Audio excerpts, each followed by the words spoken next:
जय हिंद दोस्तों, मेरा नाम अंकित सिन्हा है और इस वीडियो में हम यूपी पीसीएस में जिसका पेपर आज ही कंडक्ट हुआ है आए हुए हिस्ट्री के क्वेश्चंस की बात करेंगे। और सिर्फ एक सेक्शन के बेस पे कंप्लीट पेपर को जज करना सही नहीं है। माइट भी ये क्वेश्चंस आपको हार्ड लगें, इजी लगें, वो आपकी प्रिपरेशन लेवल पे डिपेंड करता है। लेकिन मेरा ये काम है कि मैं हर एक सवाल का आपको एग्जैक्ट सोर्स बताऊँ और आपकी प्रिपरेशन स्ट्रेटजी को रीडिफाइन करने में हेल्प करूँ। तो स्टार्ट करते हैं वीडियो को वन बाय वन। देखिए, पहला सवाल ये है कि बाबर रोट तुजुके बाबरी इन चगताई तुर्क। इसका कारण ये बता रहे हैं कि टर्की जो है वो ऑफिशियल लैंग्वेज थी, जो तुर्की भाषा थी वो मुगल कोर्ट की ऑफिशियल लैंग्वेज थी।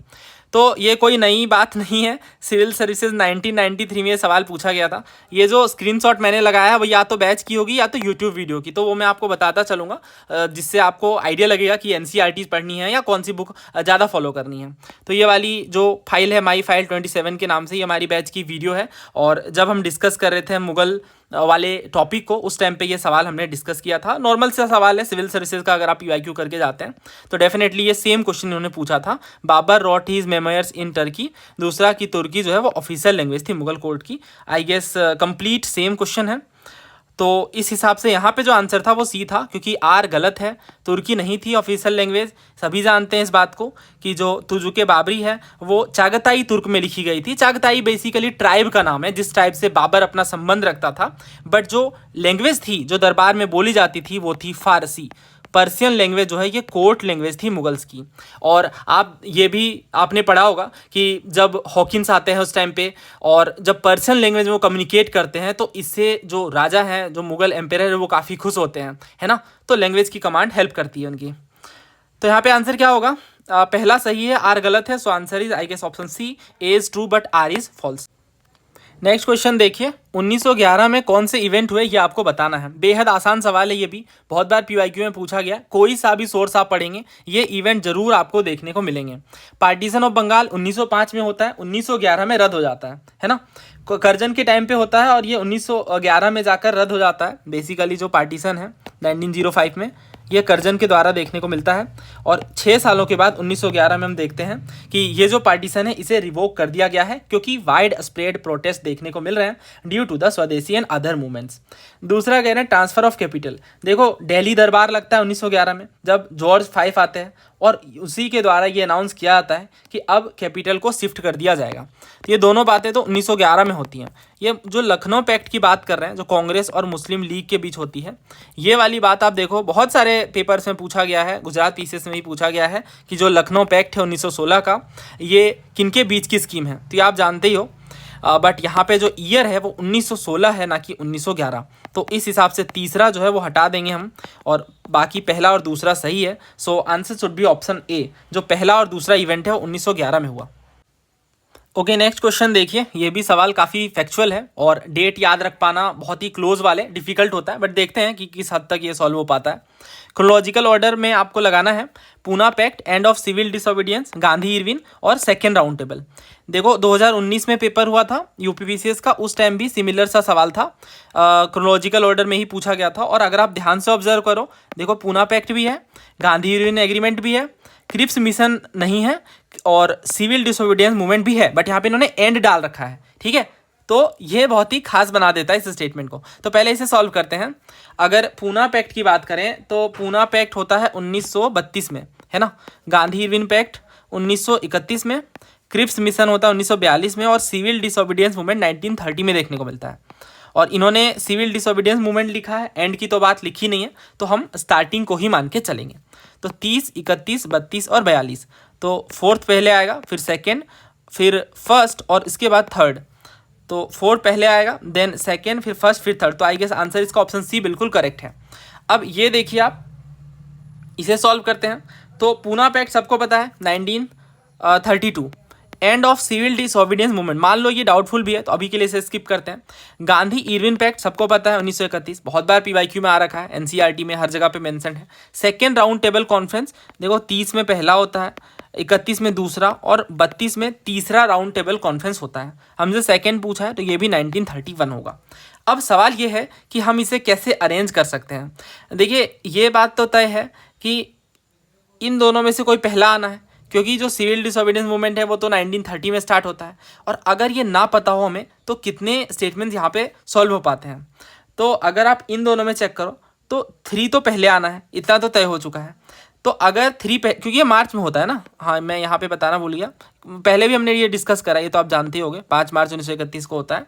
तो इस हिसाब से सेकेंड, ये मैंने पूना पैक्ट में लिख दिया है, यहाँ पे लिखना है, हाँ 5 मार्च 1931 में होता है गांधी इरविन पैक्ट, और इस हिसाब से 3 पहले आएगा तो ये हट गया और ये हट गया। देन 1 लास्ट में आएगा या 2, ये चेक करना पड़ेगा। तो end of civil disobedience movement 1934 में होता है, और इस हिसाब से जो सेकंड है वो सही निकल कर आता है। So answer is option D. तो ये बहुत आसान सवाल नहीं है, हो सकता है प्राइमा फेसिया देखने में आसान लगे, बट इसमें बहुत ज़्यादा फैक्चुअल इन्फॉर्मेशन रिक्वायर्ड है। बाकी अगर आप सोर्सेज फॉलो करते हैं तो डेफिनेटली हर एक सोर्स में मिलेगा, लेकिन वही बात है ना, डेट्स वाली बात थोड़ी मुश्किल हो जाती है। इसके लिए बहुत ज़्यादा PYQs की रिवीजन चाहिए, और अगर आप क्वेश्चन सॉल्व करते हैं, फैक्ट वगैरह ध्यान रखते हैं तो सॉल्व कर पाते हैं ऐसे सवाल। नेक्स्ट क्वेश्चन देखिए, कबीर, अमीर खुसरो, सूरदास और मर्दाना ये 4 डिसाइपल हैं और गुरु के नाम से एसोसिएट करना है। तो ये वीडियो देखिए समग्र बैच की है, और पूरी ये यूट्यूब पे भी मैंने डाल रखी है डेमो के नाम से, भक्ति मूवमेंट वाली जो फाइल है अपनी, इसमें कंप्लीट मैंने सारे के सारे जितने भी भक्ति सेंट्स हैं उनके ईयर भी मेंशन कर रखे हैं, और वो किनके शिष्य हैं वो भी बता रखा है। तो आप ये पढ़ोगे वल्लभाचार्य जी के बारे में, और तो इन्होंने मैंने साफ तौर से यहाँ पे मेंशन करा कि इनके जो शिष्य का नाम है वो सूरदास है। सूरदास जी इनके डिसाइपल हैं, और इन्होंने एक बहुत ही इंपॉर्टेंट रोल प्ले किया कृष्ण कल्ट को पॉपुलराइज करने में। तो सूरदास जी के गुरु का नाम वल्लभाचार्य है। तो ये मैच हो जाएगा 4 के साथ। अगर C4 के साथ मैच होता है तो ये हट गया, ये भी हट गया। देन इसके बाद कबीर जी की बात है, तो ये आप जानते ही हो, ये भी मैंने डिस्कस किया है। तो ये आप देखिए रामानंद मैंने सर्च करा है, और ये हमारी भक्ति वाली फाइल है। देखो आप, ये रामानंद जी के बारे में मैंने बताया था कि 15वीं सेंचुरी के भक्ति सेंट है, बहुत ही फेमस है, इलाहाबाद में इनका जन्म होता है। ये रामानुज के फॉलोअर थे, और इन्होंने हिंदी लैंग्वेज में प्रीच करा है। और इनके मेजर फॉलोअर्स की बात करें तो रैदास जी हैं, कबीरदास जी हैं, सेना है, सधना है, धन्ना जी, नरहरि, पीपा। और ये क्वेश्चन सिविल सर्विसेज में भी पूछा गया है ना, मैच करने को दिया गया था, सेना साधना ऐसे 4 दिए गए थे, और वो सॉल्व करना था हमें, राइट। तो यहाँ से हमें ये समझ आता है कि रामानंद जो है वो कबीरदास जी के गुरु थे। तो इस हिसाब से ये किसके साथ मैच होगा, ये वाला मैच होगा ऑप्शन स्टेटमेंट सेकंड के साथ। तो A2 के साथ जा रहा है C4 के साथ, तो हमारा आंसर निकल के आ चुका है ऑप्शन C 2 3 4 1। तो ये क्वेश्चन इजी है, हर एक सोर्स में कवर्ड है।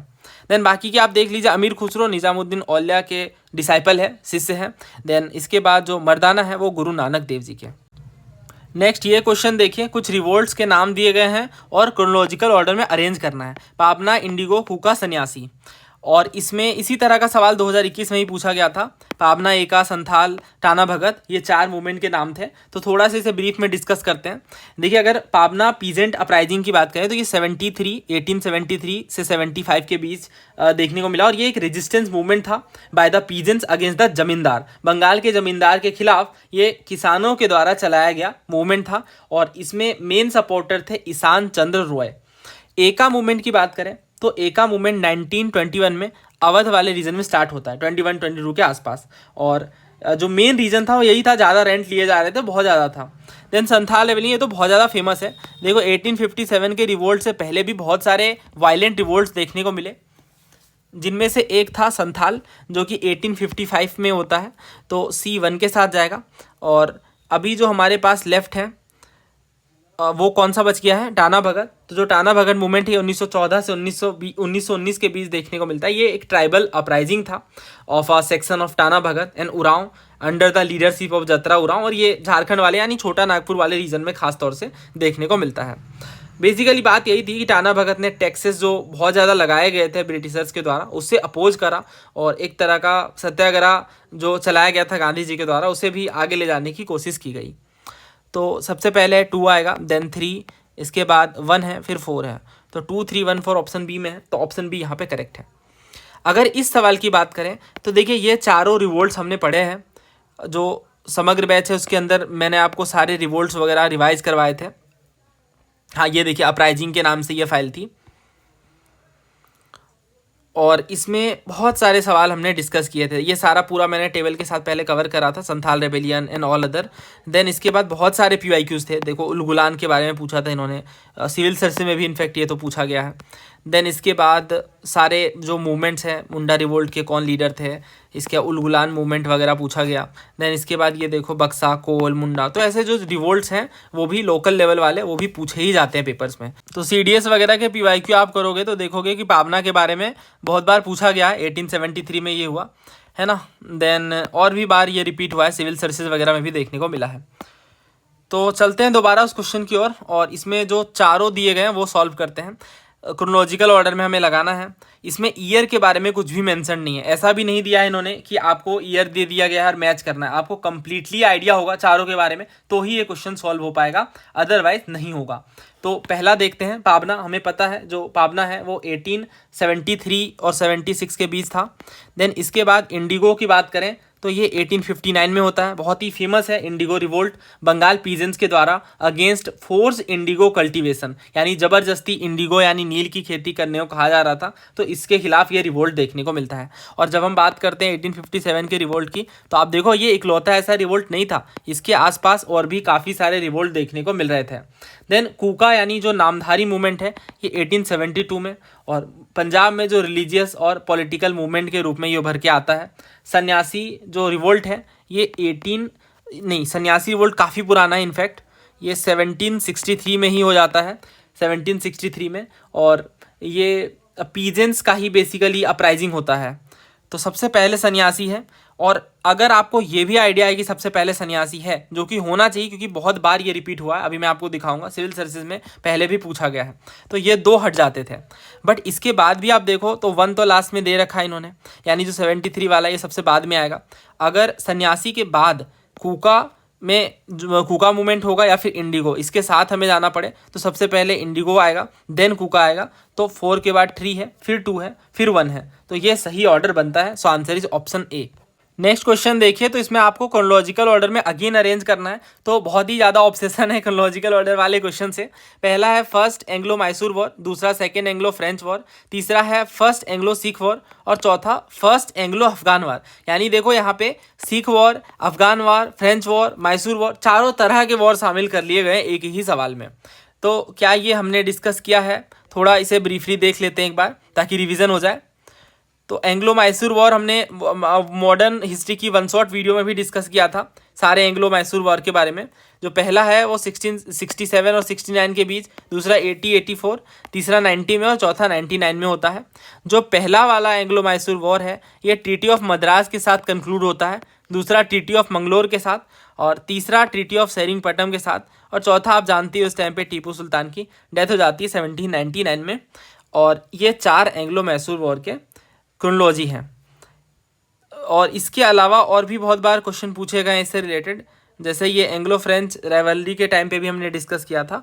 और एक सवाल और था आरओ के पेपर में, जस्ट अ सेकेंड, हाँ ये वाला देखो आप, है ना। तो मुझे लगता है ये आरओ वाले पेपर का ही कॉपी, हाँ बिल्कुल है ना, ये आप देख सकते हो। Anglo Mysore war, Anglo French war, Anglo Maratha war, Anglo Afghan, तो चारों के बारे में पूछ रखा गया था। तो ये बहुत ज़रूरी है कि आप बाकी पेपर्स को भी डिस्कस करें। तो इसकी वीडियो आपको हमारे यूट्यूब चैनल पे ही मिल जाएगी। जब हमने आरओ के पेपर के डिस्कशन किया था पेपर का, उस टाइम पे ये सवाल हमने डिस्कस किया था। पूरा मैंने आपको ईयर के साथ बताया था।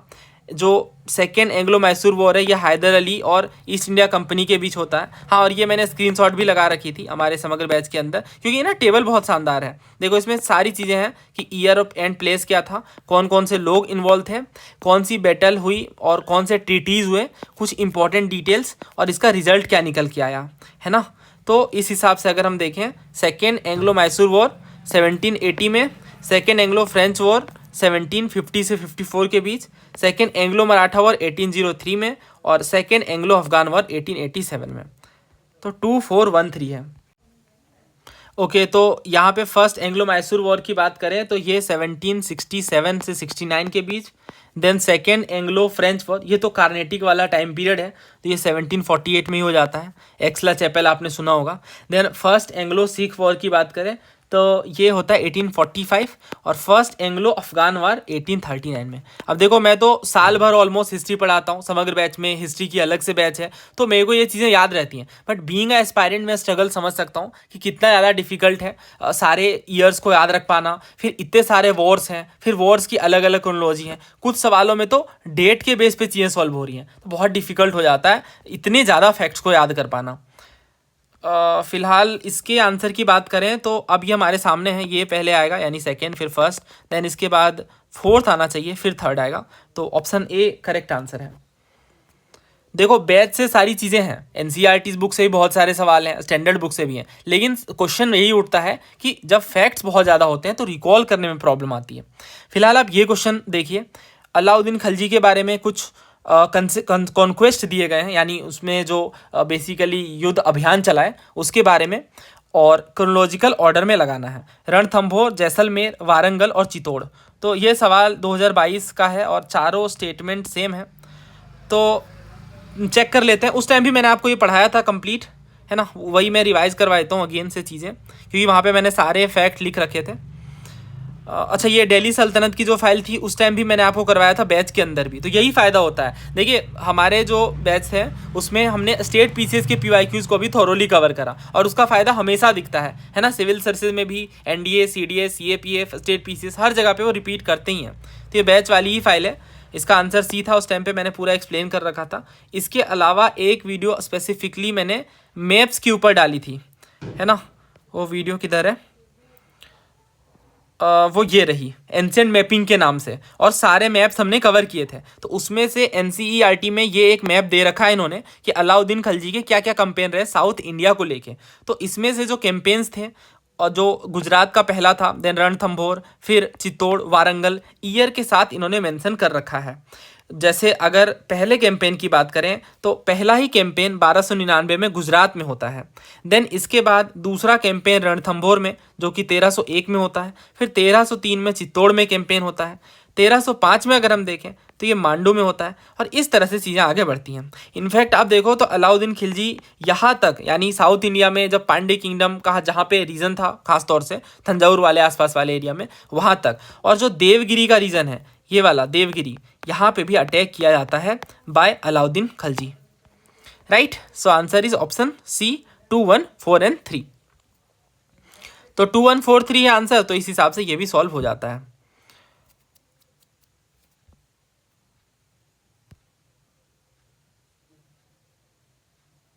या so answer is option B. Next देखो, इसमें यहाँ पे आपको गवर्नर जनरल दिए गए और इंपॉर्टेंट कंट्रीब्यूशन पूछा गया। ये सवाल काफ़ी आसान है। परमानेंट सेटलमेंट जो है ये कॉर्नवालिस के टाइम पे, डलहौजी के टाइम पे हम देखते हैं कि डॉक्ट्राइन ऑफ लेफ्ट है, कर्जन के द्वारा बंगाल पार्टीशन होता है, और विलियम बेंटी के टाइम पे सती के प्रैक्टिस को प्रोहिबिट किया जाता है। तो सबसे पहले 4 आएगा, देन इसके बाद 3, फिर 2, फिर 1। तो answer is option D, 4, 3, 2 and 1। बाकी देखो एक अच्छा क्वेश्चन करवाता हूँ आपको।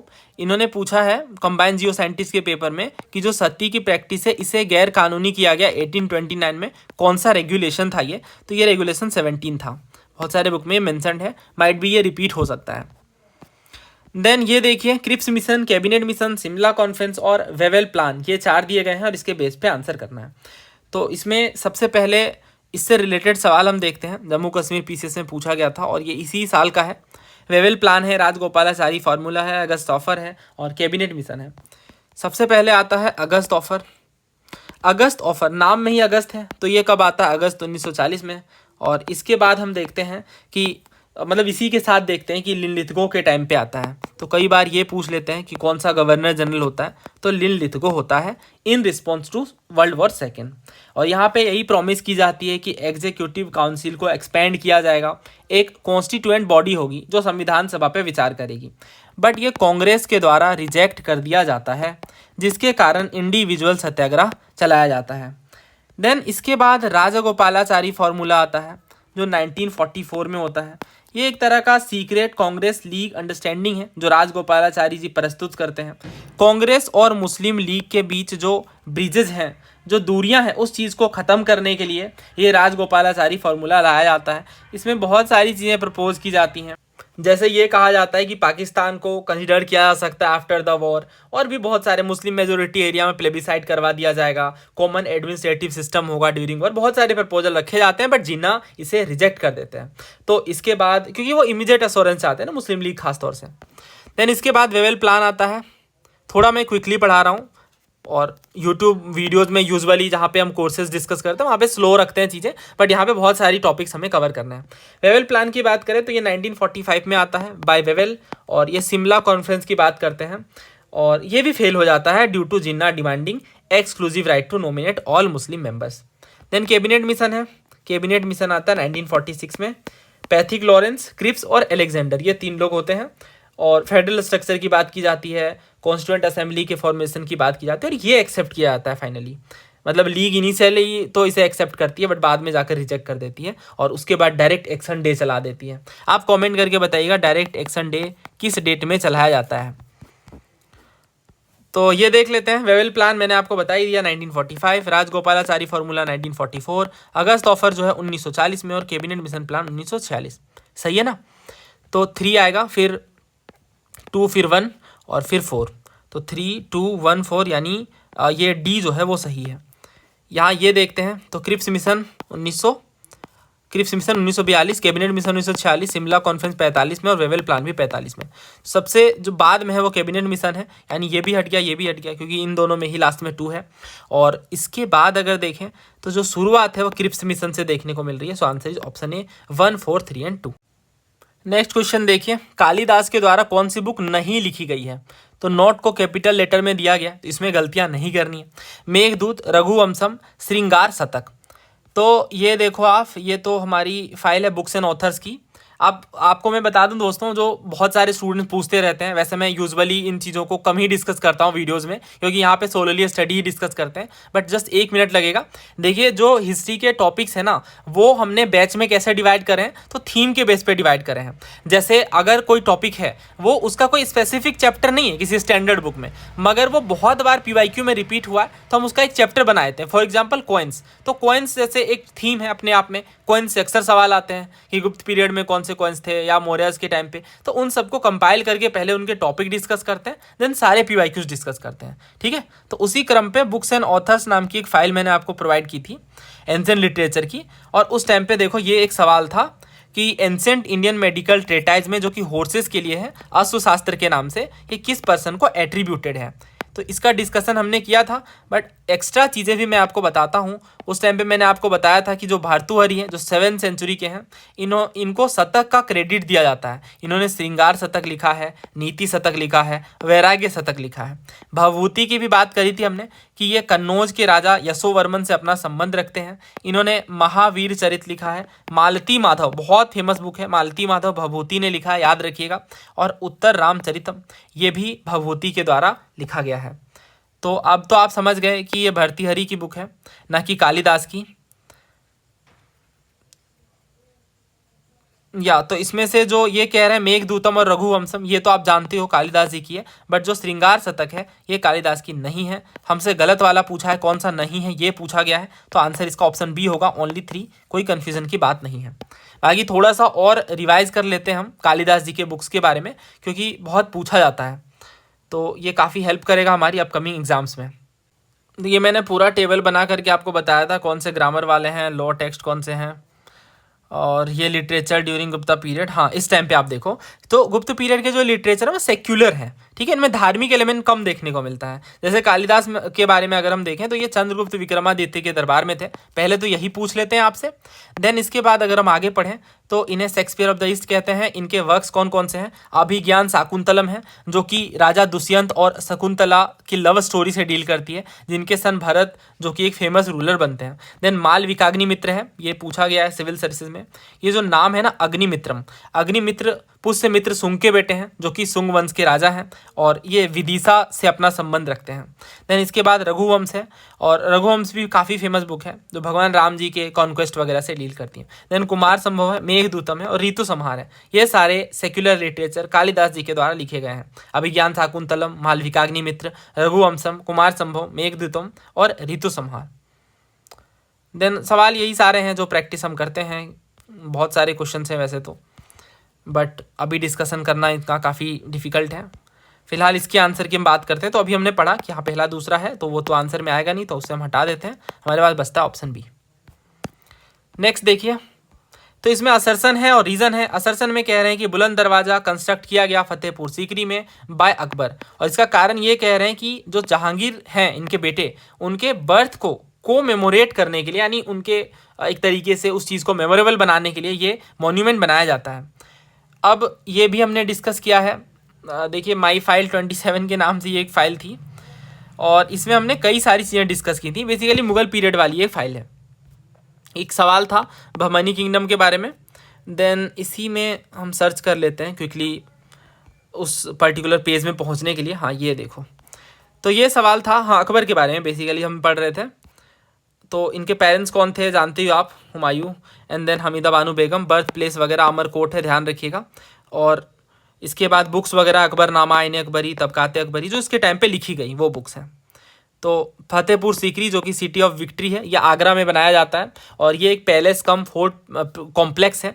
और इसी में हम देखते हैं कि ये जो बुलंद दरवाज़ा है जो कि 176 फीट ऊंचा है, ये 1572 में बनाया जाता है, जिसमें अकबर अपनी गुजरात की विक्ट्री को मेमोरेट करते हैं। तो गुजरात की विक्ट्री को मेमोरेट करने के लिए बनाया जाता है, ना कि इनके सन के बर्थडे को, तो सन के बर्थ को। तो ये गलत हो जाता है। अगर आर गलत है तो देखो, पहले में कहा है आर ट्रू है तो होगा नहीं, दूसरे में कहा है आर ट्रू है तो होगा नहीं, तीसरे में कहा है आर फॉल्स है तो यही होगा, चौथे में कहा है आर ट्रू है तो ये भी नहीं होगा। तो अगर आपको एक पता है तो आंसर निकल के आ जाता है। पहला तो जानती हो आप, ये तो बहुत आसान है। अब ये क्वेश्चन देखिए, तो इसमें एम्पेरर दिए गए हैं और टॉम बताना है। तो ये मैंने बैच में भी पढ़ाया है और बहुत बार यूट्यूब पे भी मैंने डिस्कस किया है। एक मैंने आपको ट्रिक बताई थी, कादी सिलाराबाद, एक ऐसा वर्ड जिसमें सारे टर्म आ जाते हैं। ये मैं कभी नहीं भूल सकता दोस्तों। ये ट्रिक मैंने शायद 8-10 साल पहले कहीं सुनी थी, बहुत पुराना टाइम है वो, बट मुझे ये याद है क्योंकि इसमें ना सारे आ जाते हैं मकबरे। जैसे का से ये काबुल है, इसके बाद डी से दिल्ली है यानी दिल्ली, इसके बाद सी से सिकंदरा है, उसके बाद लाहौर है। लाहौर के अलावा जो रा है ना, ये आगरा का लास्ट का टर्म है, आगरा में लास्ट में रा आता है, और बाद जो है वो औरंगाबाद है। तो यहाँ पे सारे कवर हो जाते हैं। सबसे पहले बाबर है, बाबर का मकबरा काबुल में है। देन इसके बाद आता है हुमायूं का नंबर, हुमायूं का मकबरा दिल्ली में है। अकबर का मकबरा सिकंदरा में। देन इसके बाद जहांगीर का मकबरा लाहौर में, शाहजहां का मकबरा आगरा में, और औरंगजेब का मकबरा औरंगाबाद में। ठीक है, सारे आ गए। तो बाबर का सबसे पहले कहाँ है, काबुल में, यानी ये फोर्थ जाएगा, तो ये हट गया, ये हट गया। देन इसके बाद हुमायूं का जो मकबरा है वो दिल्ली में है। देन जहांगीर का भाज यानी अकबर तो है ही नहीं, यानी इसमें से जो सिकंदरा है वो हटा दीजिए। तो इसके बाद कौन आता है, लाहौर, तो लाहौर में है जहांगीर का मकबरा, यानी ये 2 के साथ जाएगा, तो ये भी हट गया। सो इकलौता आंसर बचता है ऑप्शन ए। ठीक है, ऑप्शन ए यहाँ पे करेक्ट है। शाहजहां का आप जानती हो आगरा में है। तो इस हिसाब से आप सारे मेजर मुगल एम्पेरर के जो मकबरे हैं वो याद रख सकते हैं। देन नेक्स्ट क्वेश्चन देखिए, इसमें ट्रीटी ऑफ एक्सला चैपल के रेफरेंस में 2 स्टेटमेंट दिए गए हैं, और ये सवाल भी हमने डिस्कस किया है। आप देख सकते हो यूपीपीसीएस 2020 में पूछा गया था, और ये कंप्लीट जितने भी क्वेश्चंस हैं जो मैं साइड में रेफरेंस रख रहा हूँ वो सारा हमने डिस्कस किया है, और वो भी मैं आपको बताता हुआ चल रहा हूँ ताकि आप उन्हें रिवाइज कर लें। ये कौन सी फाइल थी, देखो मॉडर्न हिस्ट्री के नाम से जो हमने डिस्कस किया था। तो ट्रीटी ऑफ एक्सला चैपल में क्या होता है, पहला कार्नेटिक वॉर एंड हो जाता है, इंग्लिश को वापस मद्रास मिल जाता है। आप कमेंट करके बताइएगा कि फ्रांस को क्या मिलता है। ये करेक्ट इन्होंने पूछा था, तो दोनों करेक्ट हैं। यहाँ भी शायद करेक्ट ही पूछा गया है, तो अगर करेक्ट पूछा गया है तो दोनों यहाँ पे करेक्ट होंगे, पहला और दूसरा। So answer is option C, both 1 and 2 without any second thought. सिर्फ आप पीवाईक्यूज अच्छे से करके जाते हैं तो आप देख पा रहे होंगे बहुत सारे सवाल पीवाईक्यूज से हैं। अगला देखिए, इसमें क्रोलॉजिकल ऑर्डर में अगेन अरेंज करना है। नानक जी के बारे में है, चैतन्य महाप्रभु, नामदेव और कबीर। अब दोस्तों जब मैंने भक्ति मूवमेंट डिस्कस किया था तो देखो मैंने क्यों लिखा था ब्रैकेट में, इसी वजह से लिखा था क्योंकि ये पुराना पैटर्न है, ये पुराना पैटर्न है। इसमें अक्सर ही आपसे वो क्रोनोलॉजिकल सवाल पूछते हैं। तो शंकराचार्य जी ब्रैकेट में मैंने बहुत इंपॉर्टेंट तरीके से आपको बताया कि ये ऐसा रिपीट कर सकते हैं कि 9th सेंचुरी के थे। देन इसके बाद रामानुजाचार्य जी आते हैं जो 12th सेंचुरी के हैं।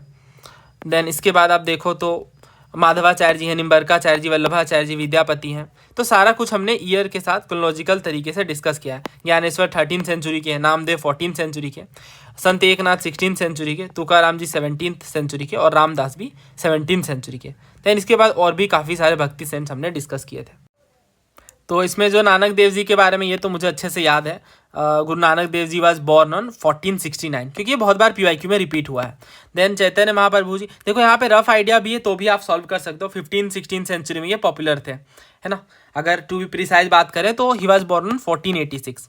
देन इसके बाद नामदेव जी हैं, ये तो उनका पुराना टाइम पीरियड है, 1270 में ही was born. And Kabir Das ji के बारे में थोड़ा डाउटफुल है, बट एटलीस्ट जहाँ जो मैक्सिमम सोर्सेज है वो यही बताते हैं कि 1398 में ही वाज बॉर्न, और 120 सालों के आसपास ये जीवित रहते हैं। तो इस हिसाब से अगर हम देखें तो सबसे पहले 3 आएगा, देन 4 आएगा, इसके बाद 1 है, देन 2 है। So answer is option C, 3, 4, 1 and 2। अब देखो मैं इसे कैसे सॉल्व करता। सबसे पहले मुझे एक पता था बहुत अच्छे से नानक देव जी के बारे में, और दूसरा जो मेरे को याद था कबीर दास जी का। बट नामदेव जी के बारे में मेरे को रफ आइडिया था, क्योंकि वो मैंने ब्रैकेट में लिख रखा है ना 13th सेंचुरी, तो याद हो जाता है। इसके बाद चैतन्य महाप्रभु जी, ये बहुत अच्छे से मेरे को पता है, क्योंकि एनसीईआरटी में हर जगह पे मेंशन है कि 15-16 सेंचुरी के आसपास ये जो भक्ति कल्ट है ना, उसे पॉपुलराइज करने में इनका योगदान होता है, कृष्ण भक्ति कल्ट खासतौर से। और नॉर्थ ईस्ट वाले रीजन में, नॉर्दर्न इंडिया में बहुत पॉपुलराइज होता है ये मूवमेंट। हरे राम हरे कृष्ण वाला जो मूवमेंट है वो यहीं से स्टार्ट होता है। तो इस हिसाब से ये तो सबसे लास्ट में मैं इसे लगाता 2 को, तो ये हट जाते, ये हट जाते हैं। देन इसके बाद बस मुझे ये चेक करना था 4 आगे या 3, तो ये मुझे पता ही है कि सबसे पहले नामदेव जी हैं, देन इसके बाद जो है वो कबीर जी आएंगे डेफिनेटली। तो एलिमिनेशन से हो रहा था।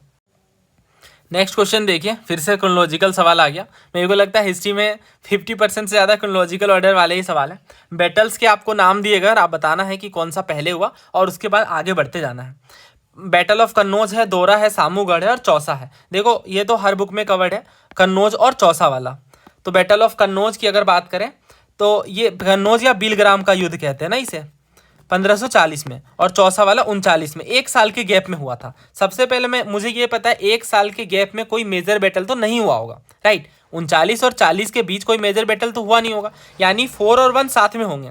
4 और 1 साथ में होंगे। क्या यहाँ 4 और 1 साथ में नहीं? क्या यहाँ 4 और 1 साथ में नहीं? क्या यहाँ 4 और 1 साथ में नहीं? सो आंसर इज ऑप्शन डी। यहाँ देखो 4 और 1 साथ में है, तो इस हिसाब से ये सॉल्व हो जाता है। बाकी सारा डिस्कस कर लेते हैं।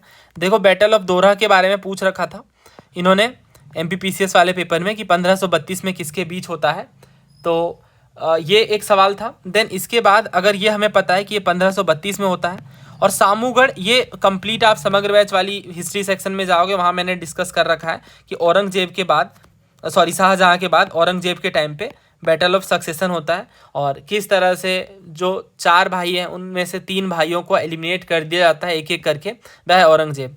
तो इसमें से जो सामूगढ़ का बैटल है वो काफ़ी पॉपुलर होता है, दारा सिकोह और औरंगजेब के बीच ये देखने को मिलता है, और ये होता है 1658 में, ठीक है।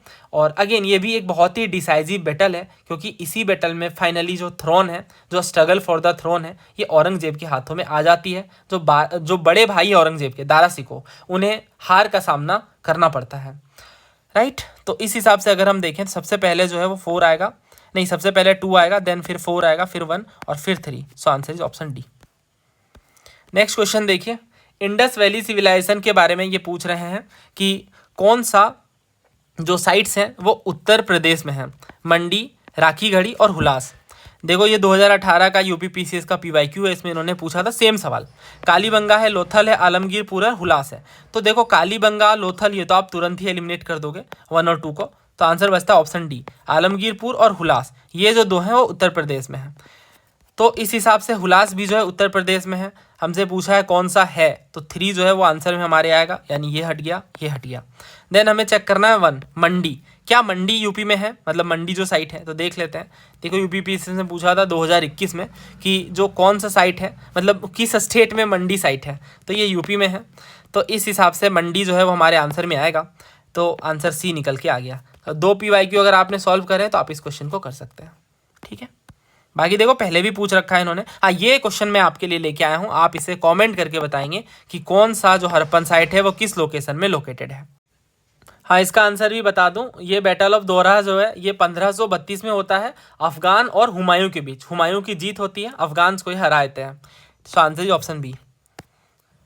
ये देखो अगला क्वेश्चन, इसमें असर्सन है, रीजन है। असर्सन में ये कह रहे हैं जो सल्तनत की टेरिटरीज है उसे दो भाग में बांटा गया, एक खालसा दूसरा जागीर। इसका कारण ये बता रहे हैं जागीर में जो ज़मीनें थी वो स्टेट के कंट्रोल में थी, या यूं कहें कि मुगल अथॉरिटी के कंट्रोल में थी। ये एक यूट्यूब पे हमारी वीडियो है, सेम वीडियो बैच पे भी है, जिसमें हमने सारी चीज़ें ज़मींदारी, जागीरदारी और उससे एसोसिएटेड जो टर्म्स है वो डिस्कस किए थे, इंक्लूडिंग मनसबदारी। ये टाइटल आप टाइप करो यूट्यूब पे, ये वीडियो मिल जाएगी।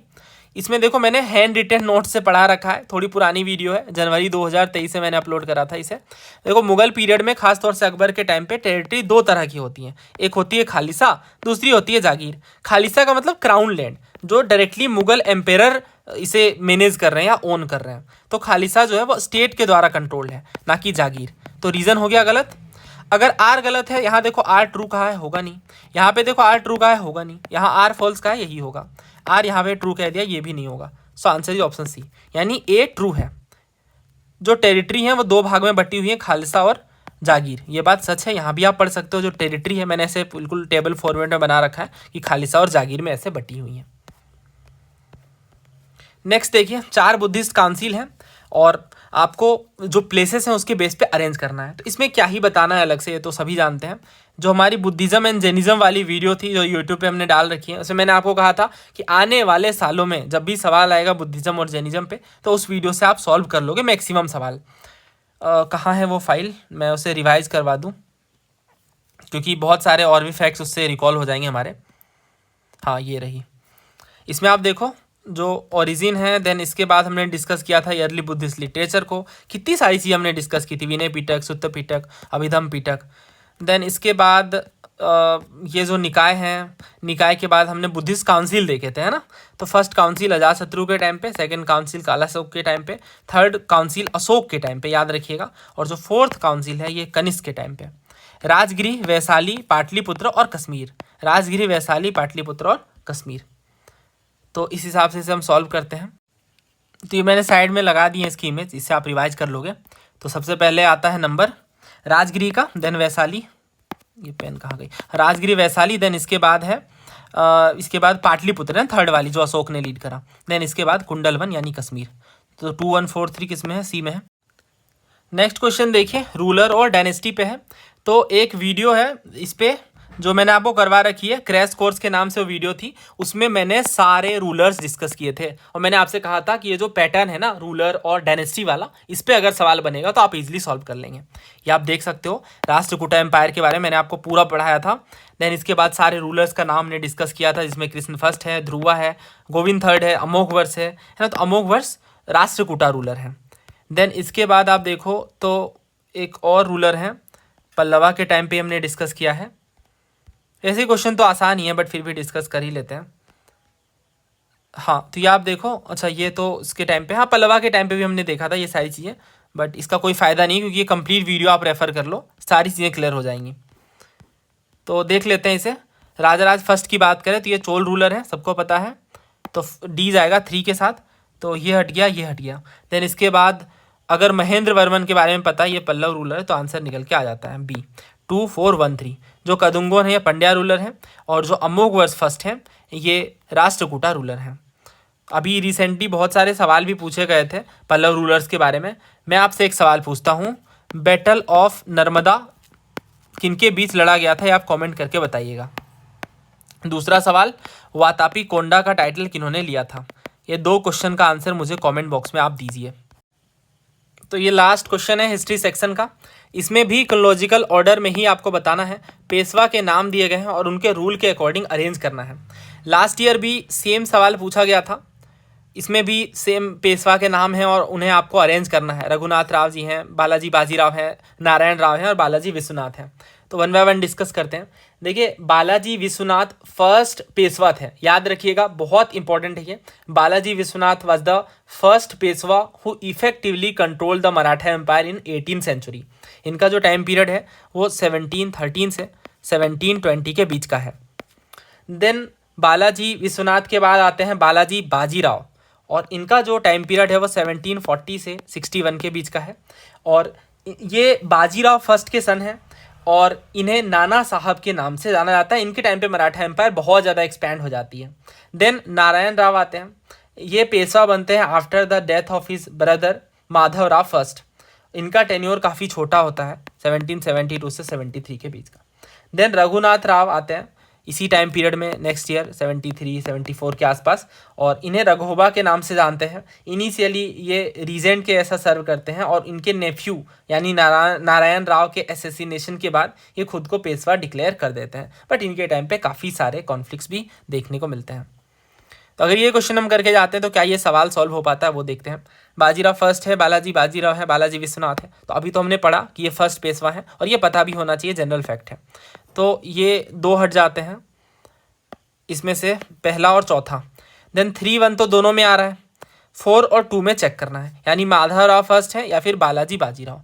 देखो बालाजी बाजीराव 1740 में है, और अगर इसके बाद हम देखें तो माधवराव जी, जैसे अभी मैंने आपको बताया कि माधवराव की डेथ हो जाती है, इसके बाद नारायण राव पेशवा बनते हैं। तो माधवराव की जो डेथ है वो 1773 में होती है। तो 2 और 4 में अगर हम देखें तो बालाजी बाजीराव है और माधवराव है। तो बालाजी बाजीराव 1740 के आसपास है। तो इस हिसाब से 2 पहले आएगा, देन 4 आएगा। So answer is option C. Answer is option C, 3 1 2 and 4। तो दैट मीन्स पीवाईक्यूज हेल्पफुल तो हैं, लेकिन ट्रेंड को शिफ्ट किया गया है। कुछ क्वेश्चन डायरेक्ट पूछे गए हैं, कुछ क्वेश्चन इनडायरेक्ट पूछे गए हैं। फैक्चुअल क्वेश्चंस होने की वजह से पेपर मॉडरेट टू टफ की रेंज में जा रहा है। बाकी मैंने कभी नहीं बताया आपको कि कोई सवाल हार्ड है या इजी है, मैं जनरल परसेप्शन बताता हूँ, क्योंकि एग्जाम एनवायरनमेंट में बैठ करके पेपर देने में बहुत सारी कंडीशंस अप्लाई हो जाती हैं, बहुत सारी चीज़ें अप्लाई होती हैं एक साथ। जैसे प्रेशर आप किस तरीके से हैंडल कर पा रहे हो, इसके अलावा फैक्ट्स आपने कितने पढ़ रखे हैं, पीवाईक्यूज आपने कितना अच्छे से लगाया है, एनसीईआरटीज आपने कितनी थोरोली कवर करी हैं, बहुत सारे फैक्टर्स हो जाते हैं शामिल। एक छोटी सी बात मुझे बतानी है, क्योंकि ये बार बार पूछा जाता है, वो ये कि क्या समग्र बैच को ऑप्ट करें हम या सब्जेक्ट वाइज भी ऑप्ट किया जा सकता है। तो देखिए दोनों ऑप्शंस है। समग्र बैच में सारे सब्जेक्ट्स इंक्लूडेड हैं। जस्ट अ सेकेंड, वो डिटेल्स वाली फाइल है मेरे पास। हाँ, तो इसमें सारे ही सब्जेक्ट्स हैं, हिस्ट्री ज्योग्राफी पॉलिटी सारे सब्जेक्ट्स हैं। तो अब आप इंडिविजुअली भी उसमें ऑप्ट कर सकते हैं, और इसके अलावा ये सारी फीचर्स हैं, आप पढ़ सकते हैं। ज़्यादा जानकारी के लिए नंबर है, यहाँ से आप इंक्वायरी ले सकते हैं। बाकी के सब्जेक्ट्स हम नेक्स्ट वीडियो में डिस्कस करेंगे, और आप कॉमेंट करके बताइए आप किस सब्जेक्ट को नेक्स्ट चाहते हैं। जल्द ही मिलते हैं नए वीडियो में। धन्यवाद। जय हिंद।